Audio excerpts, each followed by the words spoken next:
everyone out there in Blount County and beyond. My name is Melinda, and I'm a reference librarian here at the Blount County Public Library in Maryville, Tennessee.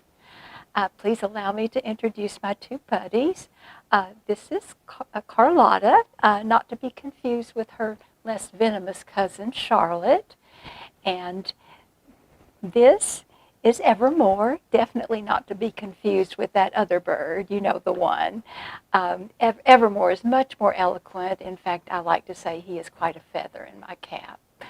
But enough of the introductions. I welcome you back to Storytime for Grown-Ups. I'm so pleased you joined us.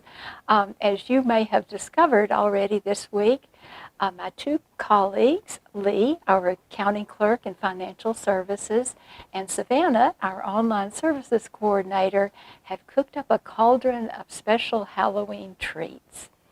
And today they'll be sharing two poems by 19th century American writer Edgar Allan Poe.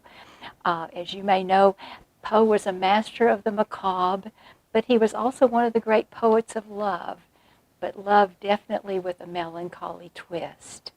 You will see what I mean as Lee reads The Raven and Savannah reads Annabel Lee. Did you hear someone rapping? Hi, I'm Lee Yoder with the Blount County Public Library, and today for Storytime for Grown-Ups, I will be reading The Raven by Edgar Allan Poe. Once upon a midnight dreary, while I pondered weak and weary, over many a quaint and curious volume of forgotten lore, while I nodded, nearly napping, suddenly there came a tapping, as of someone gently rapping at my chamber door. "'Tis some visitor," I muttered, tapping at my chamber door. Only this, and nothing more. Distinctly I remember, it was in the bleak December, and each separate dying ember wrought its ghost upon the floor. Eagerly I wished the morrow, vainly I had sought to borrow from my books surcease of sorrow, sorrow for the lost Lenore, for the rare and radiant maiden whom the angels named Lenore, nameless here forevermore. And the silken, sad, uncertain rustling of each purple curtain thrilled me, filled me with fantastic terrors never felt before, so that now, to still the beating of my heart, I stood repeating, "'Tis some visitor entreating entrance at my chamber door, some late visitor entreating entrance at my chamber door. This it is, and nothing more." Presently my soul grew stronger, hesitating then no longer. "Sir," said I, "or madam, truly your forgiveness I implore, but the fact is I was napping, and so gently you came rapping, and so faintly you came tapping at my chamber door, that I scarce was sure I heard you. Here I opened wide the door. Darkness there, and nothing more." Deep into that darkness peering, long I stood there wondering, fearing, doubting, dreaming dreams no mortal ever dared to dream before. But the silence was unbroken, and the darkness gave no token, and the only word there spoken was the whispered word, "Lenore." This I whispered, and an echo murmured back the word, "Lenore." Merely this, and nothing more. Back into the chamber turning, all my soul within me burning, soon I heard again a tapping somewhat louder than before. "Surely," said I, "surely that is something at my window lattice. Let me see then what thereat is, and this mystery explore. Let my heart be still a moment, and this mystery explore. 'Tis the wind, and nothing more." Open here I flung the shutter, when, with many a flirt and flutter, in there stepped a stately raven of the saintly days of yore. Not the least obeisance made he, not a minute stopped or stayed he, but with mine of lord or lady perched above my chamber door, perched upon a bust of Pallas just above my chamber door, perched and sat, and nothing more. Then this ebony bird beguiling my sad fancy into smiling, by the grave and stern decorum of the countenance it wore, "Though thy crest be shorn and shaven, thou," I said, "art sure no craven, ghastly grim and ancient raven, wandering from the nightly shore. Tell me what thy lordly name is on the night's Plutonian shore." Quoth the raven, "Nevermore." Much I marveled this ungainly fowl to hear discourse so plainly, though its answer little meaning, little relevancy bore. For we cannot help agreeing that no living human being ever yet was blessed with seeing bird above his chamber door. bird or beast upon the sculptured bust above his chamber door, with such name as Nevermore. But the raven, sitting lonely on the placid bust, spoke only that one word, as if his soul in that one word he did outpour. Nothing farther than he uttered, not a feather than he fluttered, till I scarcely more than muttered, other friends have flown before, on the morrow he will leave me as my hopes have flown before. Then the bird said, Nevermore.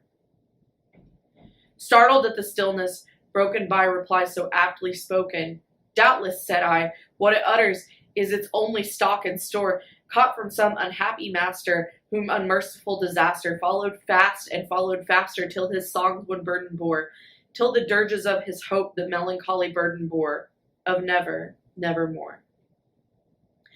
But the raven still beguiling my sad fancy into smiling, straight I wheeled a cushioned seat in front of bird and bust and door. Then upon the velvet sinking, I betook myself to linking fancy unto fancy, thinking what this ominous bird of yore, what this grim, ungainly, ghastly, gaunt, and ominous bird of yore meant in croaking nevermore. This I sat engaged in guessing, but no syllable expressing, to the fowl whose fiery eyes now burned into my bosom's core. This and more I sat divining, with my head at ease reclining on the cushion's velvet lining that the lamplight gloated o'er. But whose velvet violet lining with the lamplight gloating o'er she shall press, nevermore. Then, methought, the air grew denser, perfumed from an unseen censer, swung by seraphim whose faint footfalls tinkled on the tufted floor.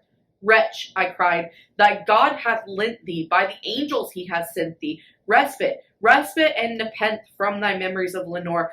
Quaff, oh quaff, this kind nepenthe, and forget this lost Lenore. Quoth the raven, nevermore. Prophet, said I, thing of evil, prophet still if bird or devil, whether tempter sent, or whether tempest tossed thee here ashore, desolate yet all undaunted, on this desert land enchanted, on this home by horror haunted, tell me truly, I implore, is there balm in Gilead? Tell me, I implore. Quoth the raven, nevermore. Prophet, said I, thing of evil, prophet still of bird or devil, by that heaven that bends above us, by that God we both adore, tell this soul with sorrow laden, if within the distant Aidenn it shall clasp a sainted maiden, whom the angels named Lenore. Clasp a rare and radiant maiden, whom the angels named Lenore. Quoth the raven, nevermore. Be that word our sign of parting, bird or fiend, I shrieked, upstarting.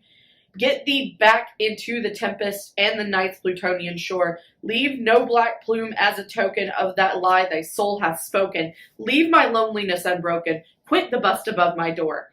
Take thy beak from out my heart, and take thy form from off my door. Quoth the raven, nevermore. And the raven, never flitting, still is sitting on the pallid bust of Pallas just above my chamber door. And his eyes have all the seeming of a demon's that is dreaming, and the lamplight o'er him streaming throws his shadow on the floor, and my soul from out that shadow that lies floating on the floor shall be lifted nevermore. Thank you. Hello everyone, my name is Savannah. I'm the Online Services Coordinator here at the Blount County Public Library, and today I will be reading Edgar Allan Poe's poem, Annabel Lee. It was many, many a year ago, in a kingdom by the sea, there lived a maiden whom you may know by the name of Annabel Lee. And this maiden she lived with no other thought than to love and be loved by me. She was a child and I was a child in this kingdom by the sea, but we loved with a love that was more than love, I and my Annabel Lee, with a love that the ringed seraphs of heaven coveted her and me. And this was the reason that long ago in this kingdom by the sea, a wind blew out of a cloud by night, chilling my Annabel Lee. So that her high-born kinsman came and bore her away from me, to shut her up in a spectre in this kingdom by the sea. The angels, not half so happy in heaven, went envying her and me. Yes, that was the reason, as all men knew, in this kingdom by the sea, that the wind came out of the cloud by night, chilling and killing my Annabel Lee. But our love, it was stronger by far than the love of those who were older than we, of many far wiser than we, and neither the angels in heaven above nor the demons down under the sea could ever dissever my soul from the soul of the beautiful Annabel Lee. For the moon never beams without bringing me dreams of the beautiful Annabel Lee. And the stars never rise but I see the bright eyes of beautiful Annabel Lee. And so all the night tide I lie down by the side of my darling, my life and my bride, in her spectre by the sea, in her tomb by the side of the sea. Thank you so much, Lea and Savannah, for reading those poems today. And if you would like to read more haunting works by Edgar Allan Poe, we will be happy to help you find those either within our own library collection or through our online resources such as Reads or Hoopla. As always, if you need any assistance, please feel free to come by the library or give us a call at 865-982-0981 or visit our website at www.blountlibrary.org. I'd like to send special thanks again to Lea and Savannah for all their help with the Halloween story times.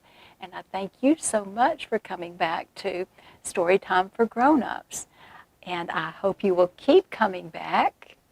You said it, evermore.